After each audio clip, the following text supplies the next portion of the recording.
ధైర్యం చెబుతుంటూ బోటు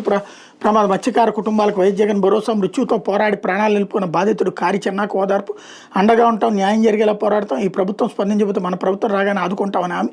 మాట నిలుపుకుని మా ఎదురుకు వచ్చారంటూ సాష్టాంగ నమస్కారం చేసి చిన్న అన్నటువంటి హైలైట్ చేశారు. లేకపోతే దివికేగిన ఉద్యమ పతాక ముద్రగడ ఇక లేరు అన్నటువంటి వార్తని ఇక్కడ హైలైట్ చేశారు. లేకపోతే ఆక్వా రైతు ఆక్రోశం, దిగజారిన కౌంట్ ధరలు, భారీగా పెరిగిన ఫీడ్ రేట్లు, ఏకపక్షంగా టన్నుకు 16,000 పెంచిన ఫీడ్ కంపెనీలు, అవంతి, బిఎంఆర్, సంధ్యా సహా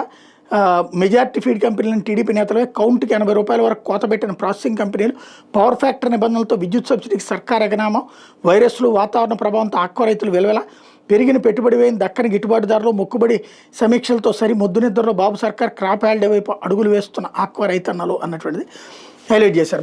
ఉపాధ్యాయుల రణగర్జన, చంద్రబాబు సర్కార్ తీరుకు నిరసనగా రాష్ట్ర వ్యాప్తంగా ర్యాలీలు, కలెక్టరేట్ల ముట్టడి, 12వ పీఆర్సీ ప్రకటించాలి, 30% ఐఆర్ ఇవ్వాలి, పెండింగ్ డిఏలు బకాయిలు వెంటనే చెల్లించాలి, ఇన్ సర్వీస్ టెట్ మినహాయింపై స్పందించాలి, సమస్యలు పరిష్కరించే వరకు పోరాటం సాగిస్తామని స్పష్టీకరణ అన్నటువంటిది హైలైట్ చేశారు. అయితే ఆగని దాడులు,